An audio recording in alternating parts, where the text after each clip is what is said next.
act like I never left, even though I really actually never left. I just changed my shirt. Don't judge me. It is what it is, okay? Say hi, Jaden. Come here. This is my OG baby, y'all. Jaden, come on. You're making it difficult. Say hi, Jaden. Say hi, JJ. Say hi. Say hi. Look. Say hey, y'all. Say hey, y'all. No? Okay, he's over it. That's cool. Whatever. So, if you guys watched my last video, or if you read the title, you know that this video is going to be me talking about my journey from having endometriosis to being currently pregnant and not having endometriosis. What I did to get to where I am and how I knew that I had endometriosis, the experience, all that good stuff. So get your popcorn. It's really not going to be a long video, but just get your snacks anyway. Because as a matter of fact, let me go get a snack. Okay, so Chipotle might not qualify as a snack, but it's a snack to me. Balance. Got me a banana too.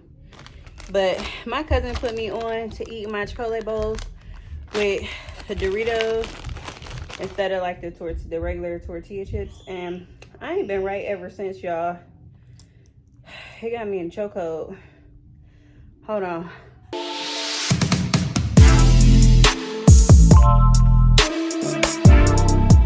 Okay. Back to what I was saying. So, I did not have endometriosis until maybe like a few years ago. Honestly, maybe like 2 years ago. Give or take. I feel like it was about 2 years ago. Obviously I didn't have any issues getting pregnant. I had 2 kids already. I didn't have any issues with my cycle. I didn't have any issues with my body, just in general, like honestly, or nothing that I noticed. And for those of you who don't know what endometriosis is, it's basically, so we have tissue inside of our uterus. I can't think of the body part. We have tissue inside of our uterus that usually we would shed every month. But this tissue grows on the outside of the uterus, which is extremely painful because think about it. If we're shedding this tissue and all, you know, whatever, every month, we have this tissue on the outside that you can't shed and it just has no place to go. So it's just chilling, hanging out where it doesn't belong, and it's thick and it's painful. And so anytime I got my cycle, I was balled up. Like, I can't even express to you the pain that I felt, like the immense amount of pain. And it just felt like God, just take me now. I'm not even being dramatic. Anybody that has experienced endometriosis will tell you it's so painful. So nothing really worked. I would take Tylenol. That didn't work. I ended up getting what is it called? I'll have to leave the name on here when I actually do remember it, because right now I'm like drawing a blank. But I ended up having to get these pills to manage. The only thing is when I would take them, I would be tired. So it was like I can't take them really in a day because I still need to function. But it definitely helped take the pressure off. I literally would just stay in the bath if I could. It's times when I didn't want to go to work because I couldn't function, like mentally. I couldn't get it together because the pain was so excruciating. It would go down my legs, all in my pelvis, like my abdomen, just everything just hurt. It was so sore. It was just painful. Sex was painful, which sucked because that's supposed to be enjoyable, okay? And trying to explain that to my husband was also painful, because how do you explain to your partner that the very thing that y'all brings y'all closer, or just supposed to be an enjoyable event, is no longer enjoyable, and is not even technically your partner's fault. It's just like, and I mean, like, it hurt, like, during, after, it just was painful. It was, so I didn't want to do it, which, as you can imagine, can put a strain on marriage, any relationship, because you're now lacking this factor, and it just felt like nothing was working. The suggestions were getting on birth control, which I didn't want to do birth control because I just don't believe in altering the science of my body with these drugs. It's a no for me. And I'm inconsistent. I wasn't gonna take that birth control. And I didn't want nothing in my body either, at all. All the research I've done, it's a no. It's a hell no. And that's nothing to the people that get birth control, but it's just not for me. And the other option was to get a hysterectomy, but I'm in my 20s. I wasn't trying to get a hysterectomy, and I wasn't trying to get surgery just in general. I don't ever want to have to get surgery, quite honestly.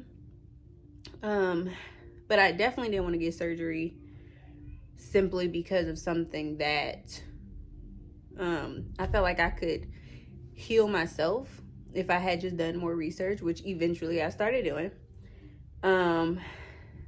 But after like all the research and everything, I ended up self-diagnosing. But then when I went to the doctor and was telling them everything, they confirmed that I had endometriosis. And they told me they think I should get on birth control because they didn't think I needed a surgery, yada, yada, yada, whatever. I declined because I just didn't want the birth control. So I started looking at natural ways because I really didn't want to go through this pain anymore. But I also didn't want to take the medicinal route either, or the surgical route. So I was like, something gotta give. So I started looking at all of these videos on TikTok. Yes, TikTok. Because it really wasn't, I don't think on YouTube it was too many like quick videos that I could just watch and be like, okay, boom, boom, boom. I think it was more like a doctor made a presentation of all this stuff, and it just, my attention is too short, my attention span. So people were making a lot of different juices. People were talking about the foods that you needed to stop having in order to kind of cleanse your body, detoxes. The main thing for me, because I'm a very spiritual person, in me doing all that research, I also was getting messages intuitively that I needed to increase my red foods, like beets, mainly beets. Beets was like doom, doom, doom. Watermelon, cherries, like really, really red fruits, and just being mindful of too much sugars and different things that I was taking in. So I strictly went on, hold on y'all, I need another snack break. All my chips kind of broke up, so I'm a little sad about that, but it's okay, we make do. So what was I saying? I don't remember what I was saying, but I started taking my health a lot more seriously, especially because around, I think earlier, so last year, end of last year, me and hubby were talking about having another baby. And it wasn't like something super, super serious. It was kind of like, if it happens, it happens. If it doesn't, it doesn't. But I recognized after like couple of cycles going by that nothing was happening. And I got pregnant immediately with both my both my children. And so I was like, this is kind of weird. And then it clicked. Hello, endometriosis. With endometriosis, it also makes it extremely difficult to conceive.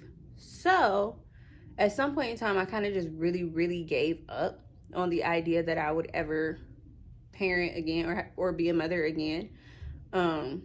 Maybe I shouldn't say be a mother, but carry another child. So I kind of just gave up, which was kind of like sad. Because I was like, damn, like now that I want it, my body is like, no.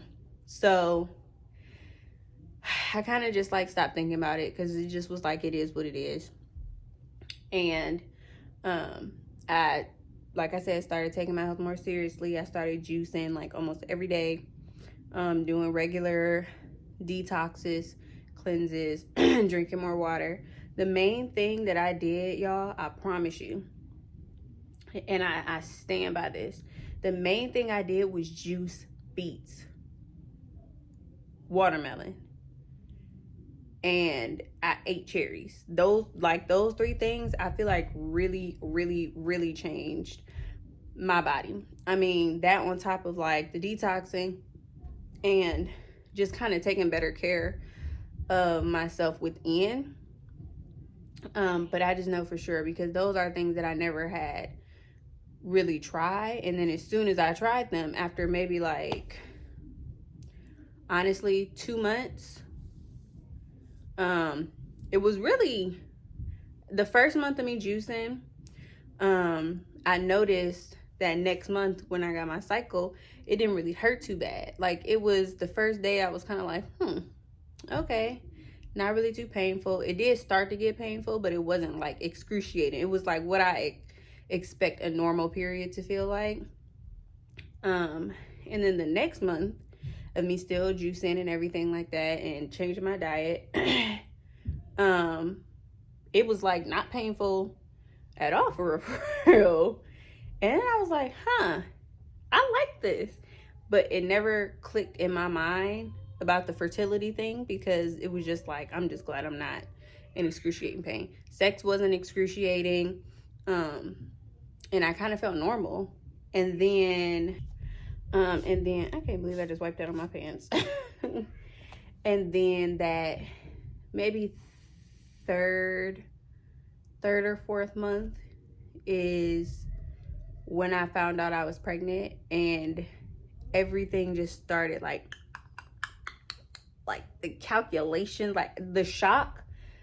People think because I'm married that and our last two was planned, that we was like, oh my God, like we planned this, and we didn't not plan it. But like I said, I had gave up.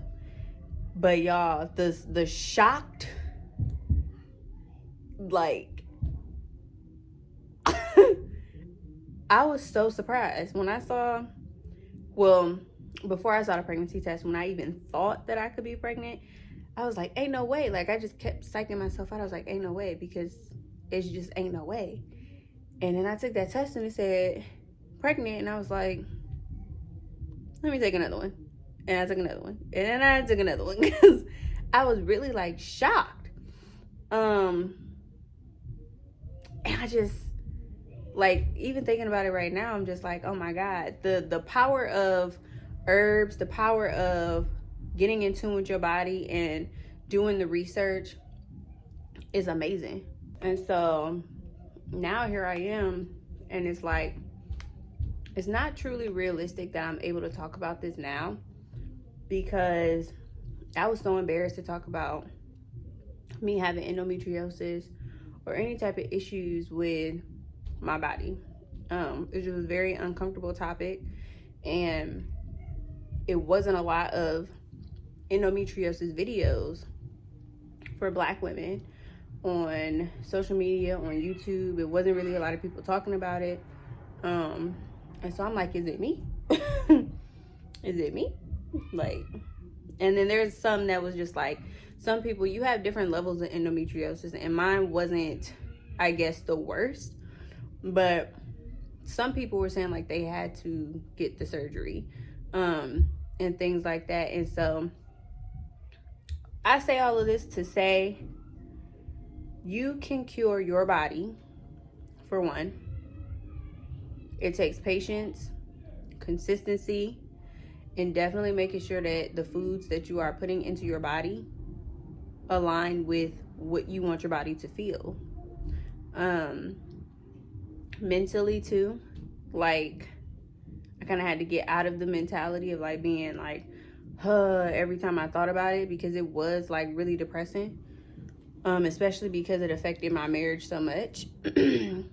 And it's just really like, take care of yourself. Like really self-care goes so much further than the outer layer. It goes really deeper into that within the spiritual aspect, the mental, the like what you're eating, all of those things. So you can hear all my kids.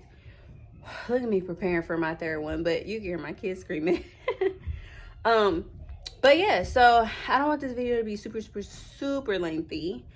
But if any of you guys have endometriosis, have experienced it, have any tips for other women going through it, or any questions, please leave them down in the description, because I would love to open up a conversation with other women about this topic, because I don't feel like it's talked enough about. At least I haven't seen that. So